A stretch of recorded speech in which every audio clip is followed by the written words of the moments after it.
How is it that through our history we have continually managed to defend liberal democracy when so many other countries have not been able to? And what my book said to me, I didn't say to it, was that we have always been able to focus on the principles of the Declaration of Independence, the idea that we're all created equal and have the right to be treated equally before the law and the right to have a say in our government, because marginalized Americans have never let us forget that.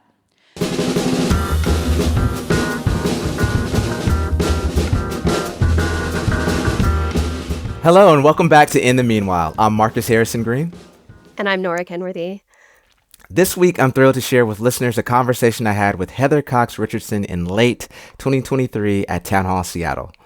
As many of you know, Heather Cox Richardson is professor of history at Boston College and an expert on American political and economic history. She's the author of 7 books, including the award-winning How the South Won the Civil War. Her work appears in the Washington Post, the New York Times, and the Guardian, among many other outlets. And her widely read newsletter, Letters from an American, synthesizes history and modern political issues for a broad audience. Heather's newest book, Democracy Awakening, is the subject of our conversation. Though Richardson is a historian, our conversation was eerily prescient of the times to come. I hope you find it as timely as we do.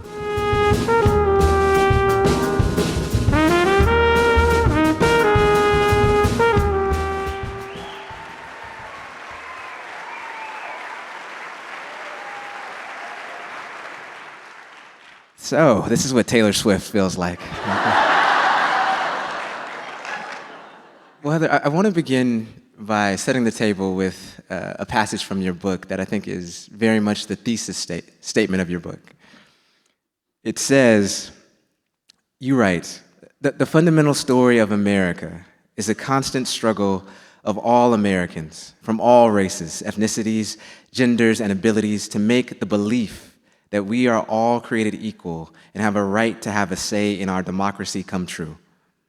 We are always in the process of creating a more perfect union. So I want to ask you, what made you arrive at that assessment? I'm so glad you pointed that out, because many people, when they want to talk about this book, they want to talk about Trump. And Trump is in this book because he has to be. It's a story of how we got to where we are, where here is, but crucially, it's how we get out. And what you said right there is in fact the heart of the book and my thoughts about how we get out and how we redefine America, which we can talk about. But I'm really glad you started with that, because it says a lot about how this book was written and about you all, because I conceived of this book simply as being a series of short essays. It's 30 chapters, and they make up about 250 pages. So they're short essays that were designed to answer the questions that everybody asks me every day. How do the parties switch sides? What's the Southern strategy? We're not a democracy, we're a republic. And so I wrote them, and then I put the book aside, and I wasn't happy with it. It was solid, but it was solid. It was fine. And I put the book aside, and when I went back and read it about 3 months later, I realized there was an entirely different book there than I had written. And it was the conversation that we have all had for the last 4 years. And what you had put into this book was a very different thesis than I thought I was writing. And what you put in this book, my readers and the people with whom I've been having this conversation for 4 years, is a new definition of the United States of America. And it is precisely that. How is it that through our history we have continually managed to defend liberal democracy when so many other countries have not been able to? And what my book said to me, I didn't say to it, was that we have always been able to focus on the principles of the Declaration of Independence, the idea that we're all created equal and have the right to be treated equally before the law and the right to have a say in our government, because marginalized Americans have never let us forget that. So it's a reworking of who we are, and when I realized that, I threw out the manuscript I had. I rewrote about 80% of it, but I knew then what I was going to say, and it felt like the book came alive. And it came alive because of what other people had put into it rather than me. Yeah. It's true. It's true. So let's talk about that a little more. You talk about how marginalized Americans, they've found throughout history sort of a rallying cry in the self-determination that is, put forward in the Declaration of Independence. That is even despite, being enslaved. That is despite being slaughtered. That is despite being oppressed. How was that able to sort of galvanize so many folks, even folks who again had no reason really to believe in this country? Well, they might not have believed in this country, and I might be reading this into people, but my big thing is I believe that human beings, as part of the human project, not necessarily the American project, believe in the human self-determination. They want to have control over their lives, even when they live in situations in which they don't have control of their lives for whatever reason, whether it's a systemic reason, whether it's a governmental reason, whether it's because you have, 7 little kids clinging to your legs, whether you have to work for whatever. I mean, this idea that everybody is free is always limited except for a very small number of people. But I think that people want to have human self-determination. So from the very beginning, when the founders wrote those words in the Declaration of Independence, which we know they only meant them, right? One of the early writers, one of our first poets, Phyllis Wheatley, writes a letter to an indigenous minister and is like, well, that sounds really good, but why aren't we in that? And I think having those words articulated made it easier for people to say, I have the right to this. And it's actually sort of interesting, and we could certainly walk this through in our history, but one of the truisms in American history is that if you have rights, you rest on the Constitution. And if you don't have rights, you rest on the Declaration of Independence.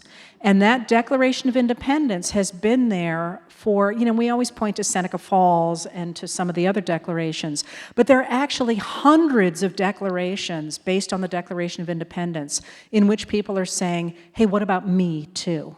And I think that having those words written down and combining with people's desire to have determination over their lives has been an extraordinarily potent force.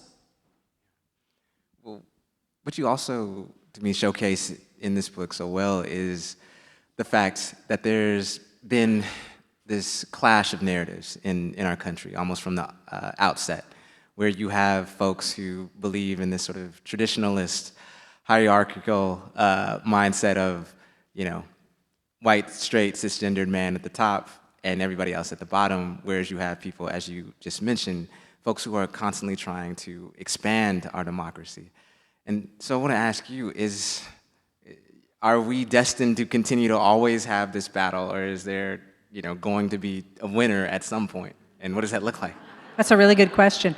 So you're putting it much more articulately than I would, because I think for me, what the world comes down to, at least now is the way I think about it, is some people in the world believe that we are all equal and have a right to be treated equally before the law and have a right to have a say in our government. And of course, that's what's articulated in the Declaration of Independence.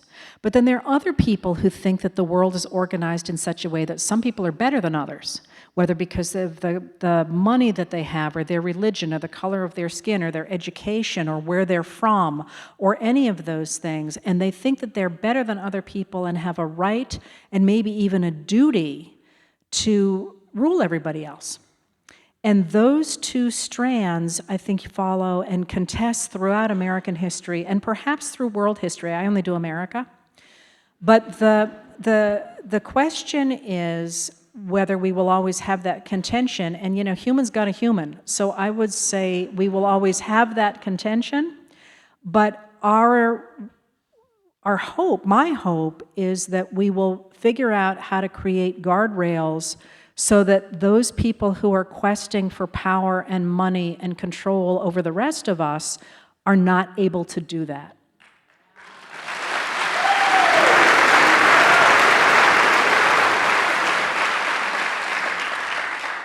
Certainly, let's hope.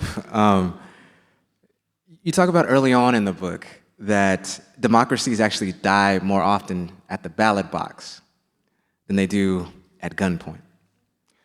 Now, while that's extremely disconcerting, I want to ask ask you, what is the mechanism in place in open societies that allows that to be the case?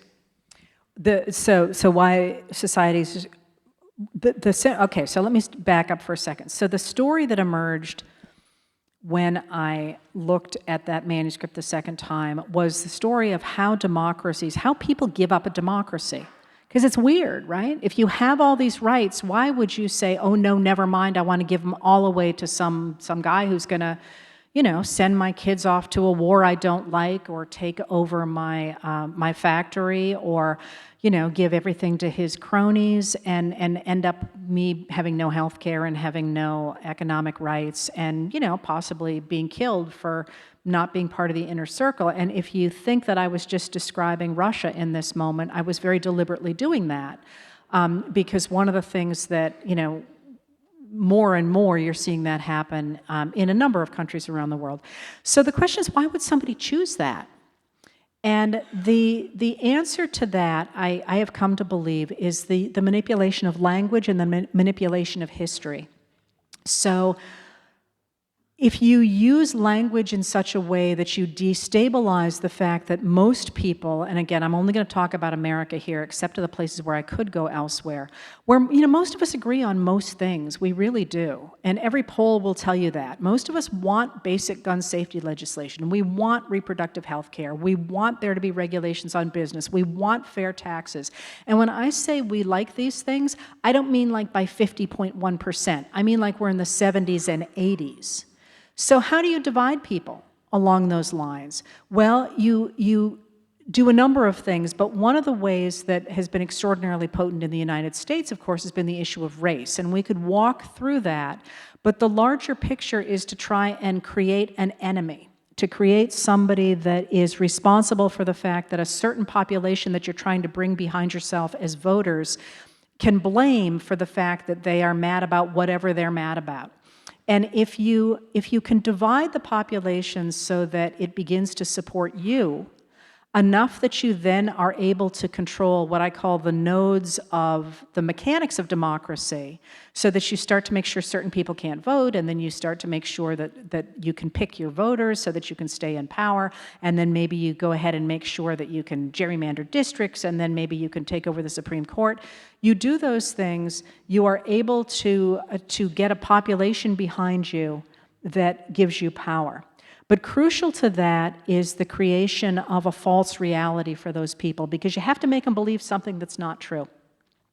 And the whole Republican project, the modern-day Republican project, by the way, it's not traditional republicanism, was the attempt to create a false reality that people would get behind in order to vote away their democracy. So we can also talk about how that became a political theory that was really articulated by Russian political thinkers fairly recently, how you create that false reality. But that idea of splitting a democracy by creating a false reality and creating an enemy so that you can get enough people on your side to manipulate the system is what we have seen, but it's also, I think, almost cartoonish in the simplicity of it. How does those myths, how do they also attack not just democracy, but solidarity? And I'm thinking about, you quote Bill Moyers, the famed journalist in the book, and he says, I'm paraphrasing here, but he says, if you can get the lowliest white man to believe that, he's better, than the highest black man, then you can also, get around to fleecing him and picking his pocket. And so I'm wondering, how are we able to sort of combat this so that we, can maintain and build our coalitions, right? Like I talk to my editor at the Seattle Times all the time, Michelle Matassa Flores, about how, look, you look at the 13th and 14th Amendment, they passed without one black vote, right? You look at the 19th Amendment, it passed without one, woman, voting for it, and yet at all these times, the dominant class had to, extend power to other people. So if that is also part of our history as well, this more sort of benign history that we have, how do we work towards that? How do we make sure these sort of myths don't hurt our solidarity building? So I would actually like to pick up how we got these splits, first of all, but let me answer what you just said, and that is, how do we return to a world in which we are, it's more than just benign, I would call it progressive, and it has always been, and that not even necessarily in a modern day progressive sense, but the idea that you are progressing toward a more just and equal democracy, liberal democracy. So let me start by saying I think one of the ways you do that is by making sure we're all operating in a reality-based community. And that's I'm not actually being flippant about that, but that's a direct quote from the George W. Bush administration to Ron Suskind when he was trying to nail somebody down on a fact, and the person said, "You don't understand. You people like you," and he meant Ron, live in a reality-based community. But we're an empire now, and we don't have to do that anymore. We make our own reality, and people like you are going to have to study it, and you'll do a very good job. I always love that part of the quote. You guys will do a really good job at it. But we're just going to change reality, and you're always going to be running behind us. And one of the roles, I think, of people like the two of us right now is to emphasize reality, rather than whatever spin we are getting. And it's not even spin. Everybody spins in politics. That's just what you do. But there are a number of politicians out there right now that are lying. I mean, it makes me crazy to read. I'm so sorry. I try not to do this to actual individuals, but I have no respect any longer at all for Marsha Blackburn. I'm sorry. I just don't. And I will use that name, because she just lies. If you follow me on Twitter, I always try to be nice, but I lose it on her. I just lose it on her. Because it just lies. So I think by returning to a reality-based community, we have the ability to say, no, that's not true. That's not what happened, and this is what is happening. And one of the things that has been such a potent force in dividing America is the conjunction of race and class. So if you think about the divisions that started in the United States in the middle of that period we're talking about, where people did come together and did, in fact, back the Civil Rights Act of 1957, Brown versus Board of Education 1954, Civil Rights Act 1957, the Civil Rights Act of 64, the Voting Rights Act of 65, bipartisan all. The people who were against the idea of that liberal coalition that regulated business and provided a basic social safety net and promoted infrastructure and protected civil rights began to say after Brown versus Board of Education, wait. You think this government is helping everybody. But what it's really doing is it's redistributing white tax dollars to government programs that help black people and soon brown people, and a little bit later women. And therefore, it is a form of socialism. And this whole argument that we have about, is it race or is it class? Is it taxes? Is it race or is it taxes? It's both, because they've very potently been able to say, oh no, I got nothing against my black neighbors, but boy, I don't like taxes. And that reality, the recognition that those two things have been artificially put together, based in our history, it actually comes out of Reconstruction, calling that sort of stuff out, I think would really help us get to the point where we're back in a reality-based discourse that offered room to come together across a lot of different ways. So I have to ask you, what is the role of media in that? And knowing that media is a broad brush, right? There are some institutions that are a little bit more reputable than others, obviously, and there's... He's so nice.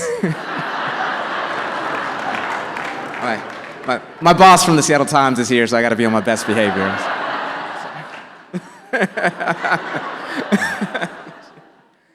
The role of media. So I think there's a twofold issue in media, threefold. The first piece of the what I always want to say about media, it is a freaking hard job, and it is a dangerous job.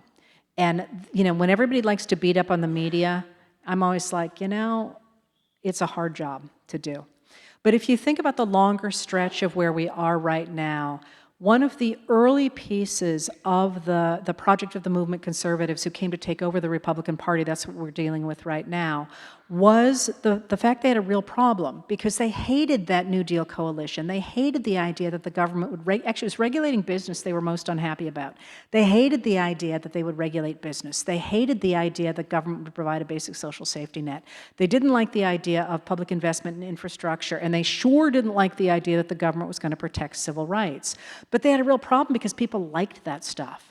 And so in 1951, William F. Buckley Jr. writes a book called God and Man at Yale, The Superstition of Academic Freedom. That's the subtitle of it. And in it he says, we got a problem because every time we try and convince people to throw out this government and go back to the 1920s, they don't vote for us.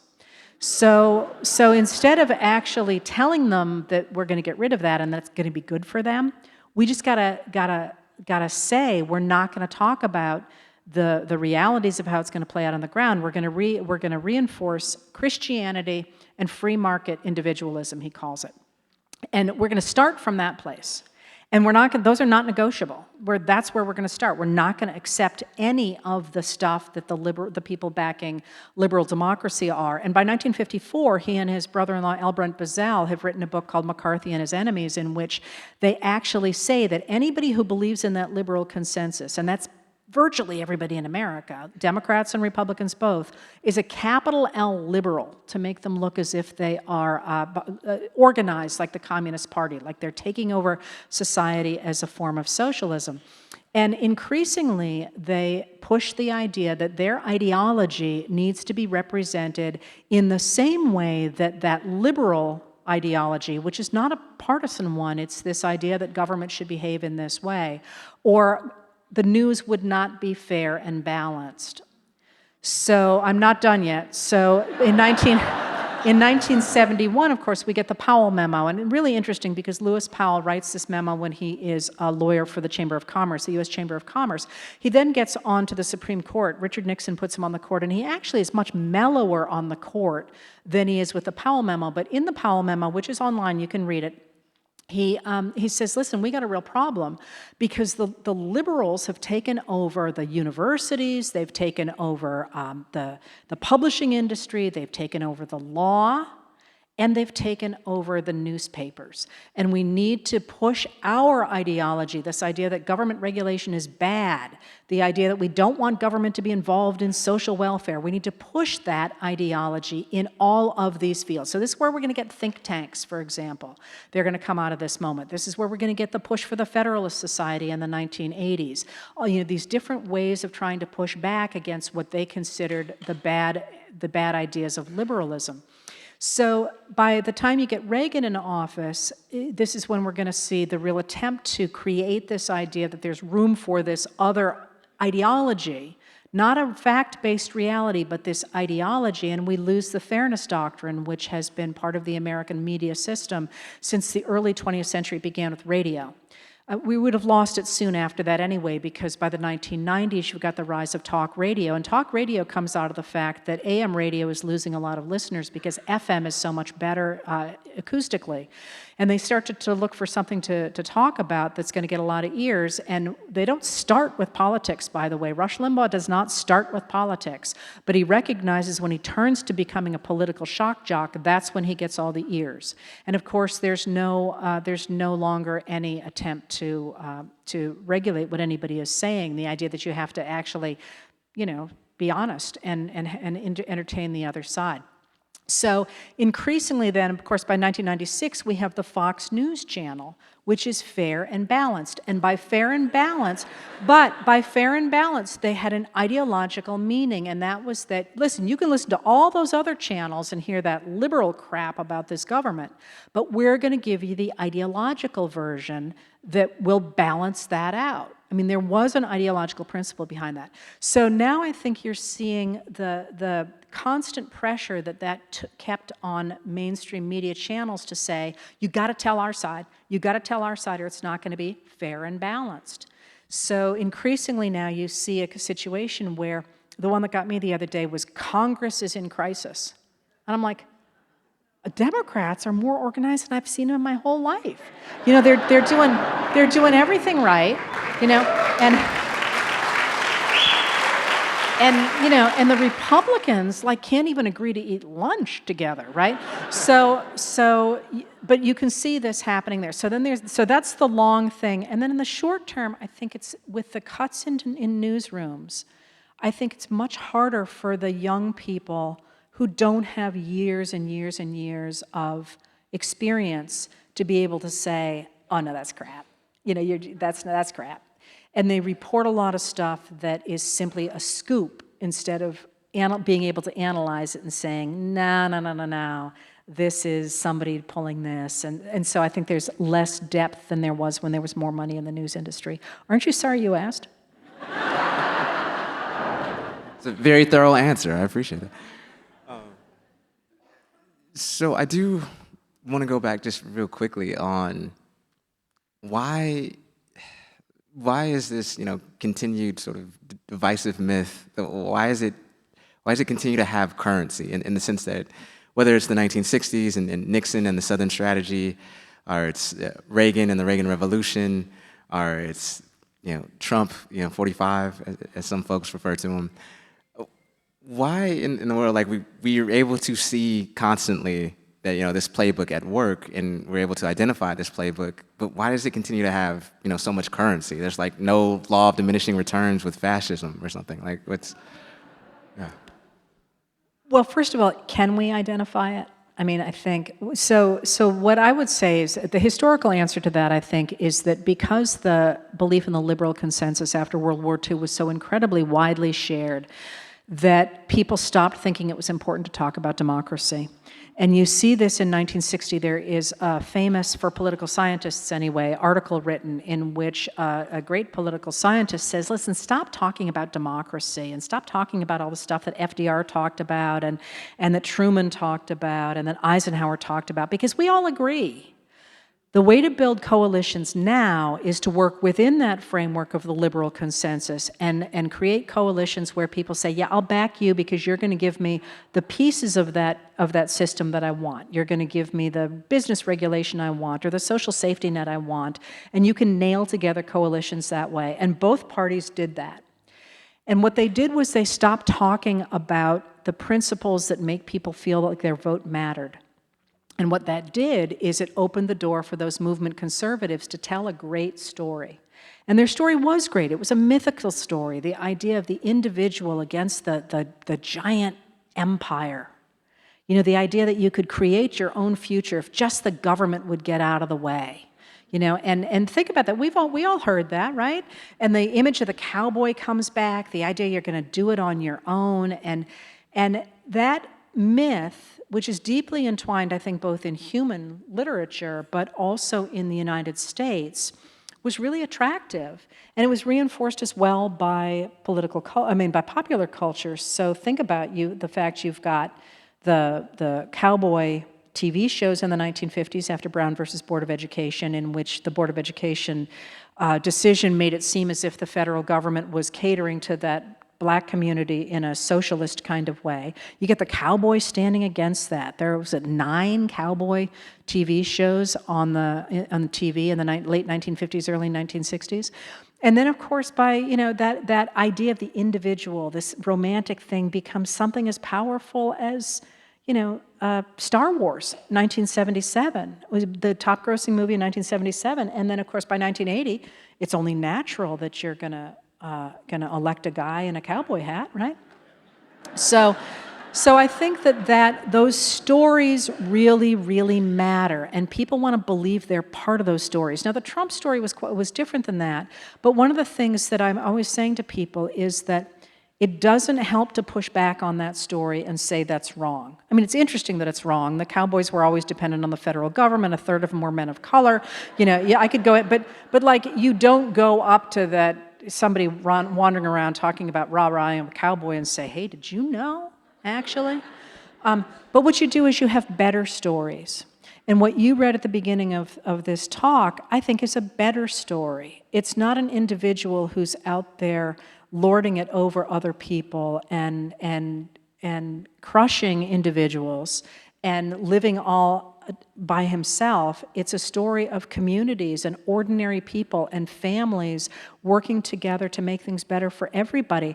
And that's a much better story than I'm out here in the high chaparral with my gun, I think.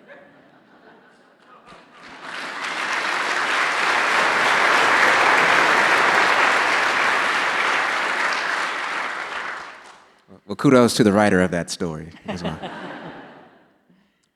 But let me ask you this, and this is something I struggle with as a journalist. How do we get people to even listen to and absorb these stories, particularly at a time, when like you and I probably couldn't be having this conversation at a public university in Florida or something, right?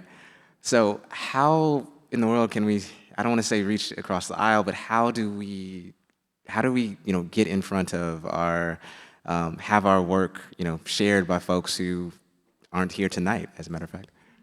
So I think that moment has come.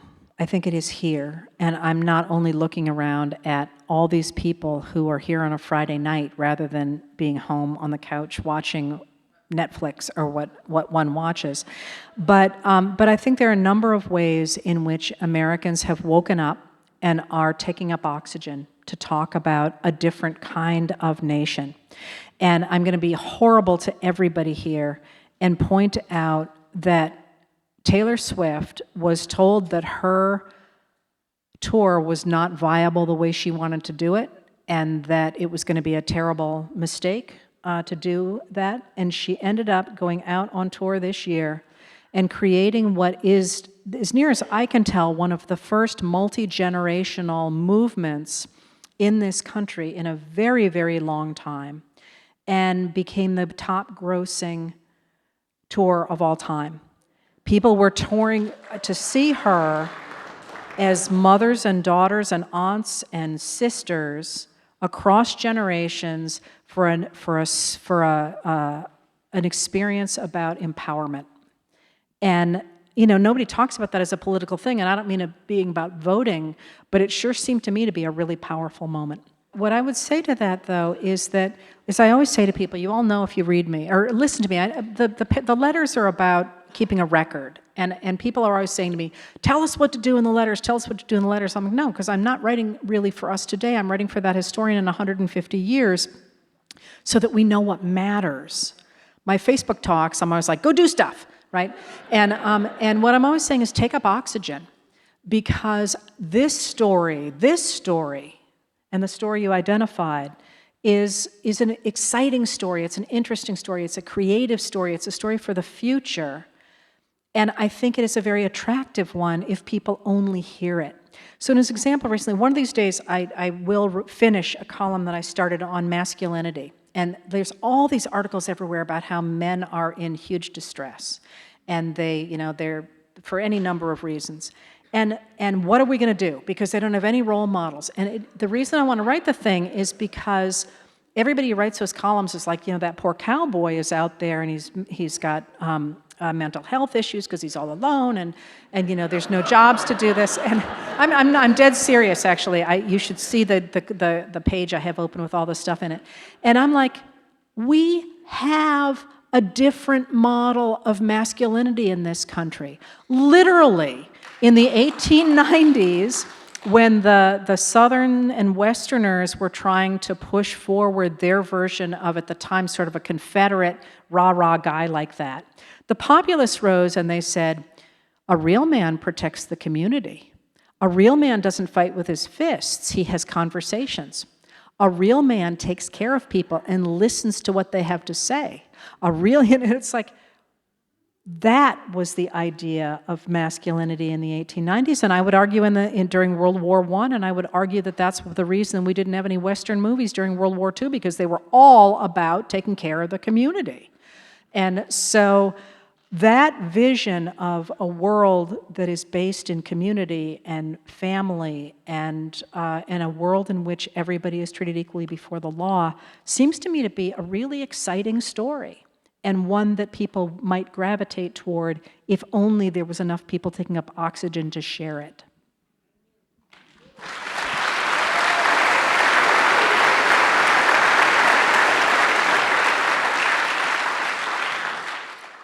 So I want to ask you before we get into the audience questions. I can't tell you, every day I'm reading, about doom and gloom and, America's on the precipice of failing and, there could be a civil war, yada, yada, yada. The title of your book is Democracy Awakening, not Democracy Dying or Slumbering, or maybe that's Laura Ingram's response to.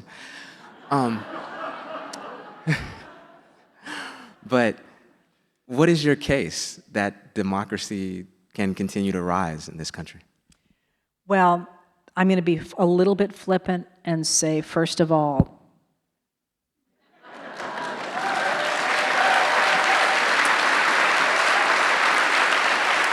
but I will also be, I also want to put out, it's a sunrise. This is like my one artistic moment. It's a sunrise. But there's more than that. I mean, I do think we're in the middle of a movement. Weirdly, it took me until very recently. I'm like, we got to work on this because nobody's really turning out. And then I was on the phone with somebody who was like, have you noticed how many people are turning out for events about democracy? And I was like, oh yeah, there's a lot of them. She goes, it's called a movement, Heather. I'm like, okay.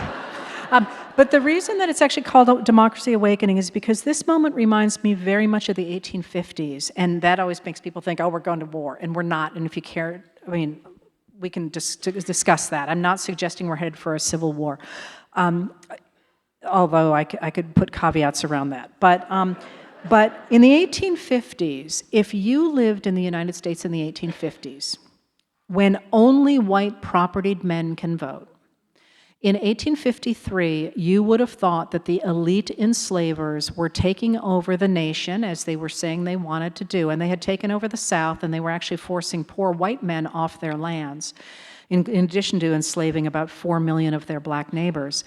They had taken over the presidency, the Senate, the Supreme Court, and had made inroads on the House of Representatives. And they said, this is because Thomas Jefferson was wrong. People are not created equal. Some of us are better than others, and we have the right and the duty to rule. That's kind of where I get that language. And what we're going to do is we're going to take over the United States, and we're going to get rid of the idea that people should be treated equally before the law. We're going to spread human enslavement across the American West, and then it's going to take over the American North. And then from there, we're going to lead this new form of labor exploitation based on race around the globe. We're the richest people around the country right now, except for a few people in England. We're going to go ahead and we're going to spread our new system around the world, and everybody is going to really appreciate what we're doing because we're making the world better. 1853. 1854, they get through Congress a law that enables them to do that. That's the Kansas-Nebraska Act. After the Kansas-Nebraska Act, a whole bunch of Northerners from different parties looked at each other and they were like, I disagree with you about immigration, about finances, about internal improvements, about any number of things, but by God, I can agree that that's not what I want for this country because I know it's only a question of time until I'm one of the people who's way down at the bottom as well. That's 1854. By 1856, they've started a new political party to push back against those large enslavers. By 1859, Abraham Lincoln has articulated a new version of government that calls for the federal government to support ordinary Americans rather than simply protecting the property of the very wealthy. By 1860, he's elected as president. By 1861, he's in the White House. By January of 1863, he has signed the Emancipation Proclamation ending human enslavement in the United States, and by November of 1863, he has given the Gettysburg Address, rededicating the nation to the Declaration of Independence and to a new birth of freedom. Less than 10 years. And while we tend to look at Lincoln for that and some of the great Republican leaders in that, it was not them. It was the American people who said, we are not going to put up with losing our democracy. And this was all white men who were able to vote, but it was it was women, it was people of color turning out and saying, that's not what this country is about. But they had to be woken up. They literally called themselves, the young men, wide awakes. And the idea of democracy awakening is that I always say to people, I was more worried in 2013 than I am now, because this was happening and no one seemed to care. And when people like me were like, signing statements, unitary executive, not a good thing, they're like, oh, you're cute, And now, all of a sudden, people are like, explain the unitary executive to me. Wasn't that coming out of the Reagan administration? And what are signing statements? And, all of a sudden, people are awake. And at the end of the day, we can certainly save American democracy, but there is something more fundamental than that is at stake, and that is the human project of self-determination. And I don't think at the end of the day, either that people will give up on American democracy or that human beings will voluntarily give away their right to determine their own destinies.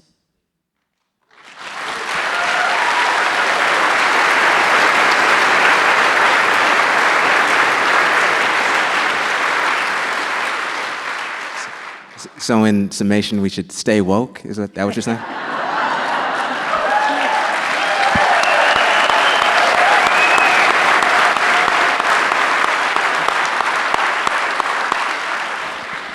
We worked on that backstage. Anyway. So the first audience question says, is there any form of counter-propaganda that is as effective as the style of propaganda or populist rhetoric used by Trump? Oh, yeah. So one of the key things that people make the mistake of, and often journalists make this mistake, is by fighting back against what somebody puts in social media, the propaganda they're spewing. And for sure, you can't let lies stand, and there's always people pushing back on them. And if you watch social media, you will see people kind of have their favorite people to respond to. I'm Marsha Blackburn's problem, but other people do Ted Cruz or whatever. But if you fight back with their propaganda as a framework, you are actually reinforcing it. Because you are accepting their terms. And again, one of the things that I always say to people is we need to write our own story and to walk beyond those terms and to really celebrate what you care about and the stories that you care about in our country. And one of the pieces of that I think is important that I always sort of forget to tell people is that we have a shared language in this country. And our great heroes, the people that we tend to look back on as people we want to emulate, I always pick on Fannie Lou Hamer because I think she's the coolest, but Lincoln, Abraham Lincoln, George Washington, I'm going to say Thomas Jefferson, even though many of you know how I feel about him. But Sitting Bull, Red Cloud, I could just go on and on here, Jane Addams, I'll stop, but the people who are in our pantheon of heroes, all of them believed in equality before the law and the idea that people had a right to have a say in their government. Maybe not Lincoln so much with women and not Thomas Jefferson. Oh, we can leave him out. But the point is that those people who are arguing for getting rid of voting, for getting rid of equal rights, for getting rid of equality before the law, all of those things, they ain't got nobody on their team but the Confederates and the neo-Nazis. So why don't we tell those stories? Not the Confederates and the neo-Nazis, but rather the stories of our great heroes who protected the values that people like us here are trying to protect. Because those are stories that tap into a civic identity that we already share. So one of the ways to combat that propaganda I'm suggesting is our own stories about a future that reclaims the best parts of our past and enables us to take that theme of equality forward. Duly noted.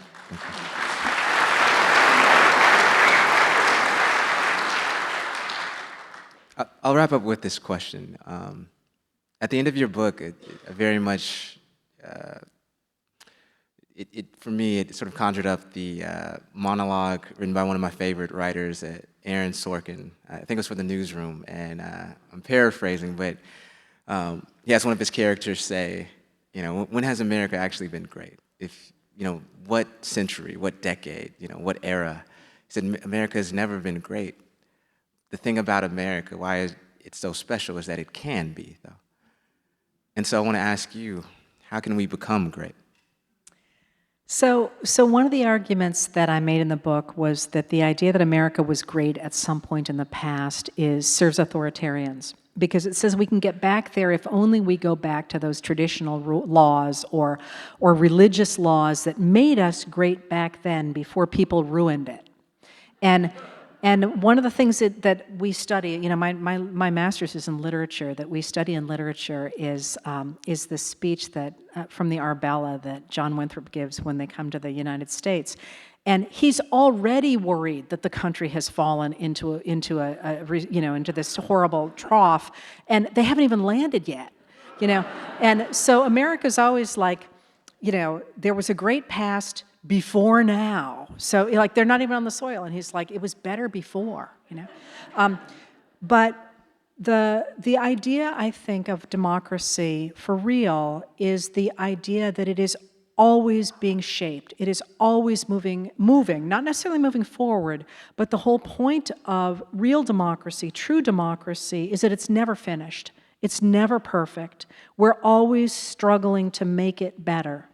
And that if we understand that, and that for all the bad in our past and our present, we have also always had the American people leading us forward to a place that offered justice and possibility for more people, that we will never, ever have a perfect future, but we can have a better one.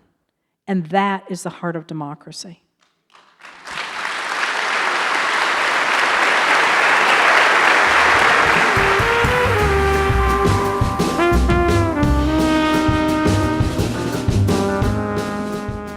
Yeah, so Nora, I remember the night of that conversation and talking to Professor Richardson sort of about what the ultimate narrative arc of our country was. And she was saying to me that the arc is essentially this tension, right, between sort of this dominant class of folks. You know, sometimes, right, it's white men, sometimes it's the affluent, sometimes it's, you know, both merged together, you know, versus this sort of underclass of folks, if you will, our marginalized class, who are historically trying to drag this country in the direction to actually live up and meet its promises. And that there's always this, you know, forever, this perpetual tension between the two.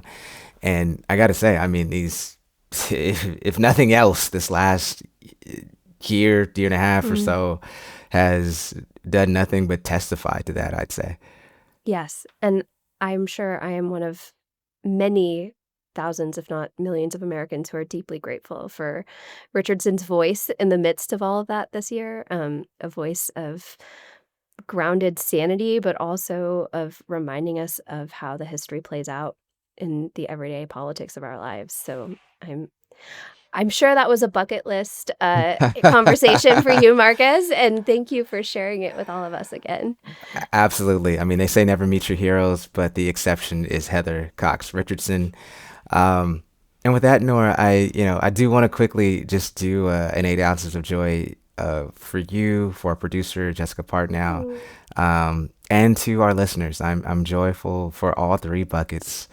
You have seriously, the highlight of my most weeks are being able to do this podcast, with the 2 of you, and then also for our listeners. So thank you all for providing me with that immense well of joy over these last 31 episodes. Same. Yeah, I very much feel the same way. And thank you for reminding us of that. It has been, these conversations like keep me going, and they get me out of bed on days when I don't want to get out of bed.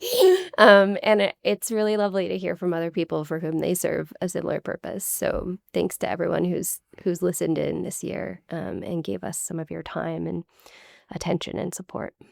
Absolutely. Well, We'll sign off for one last time for 2025 by saying, as always, gratitude to our producer, Jessica Partnow, who keeps this ship afloat, and to Aham Aluo for the music that tricks you into believing we have this adulting thing all figured out. We don't, folks. We don't. Or this podcasting thing.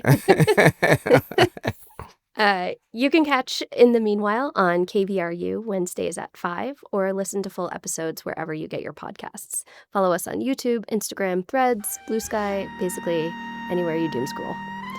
And new episodes drop every Friday. Until then, we'll see you in the meanwhile.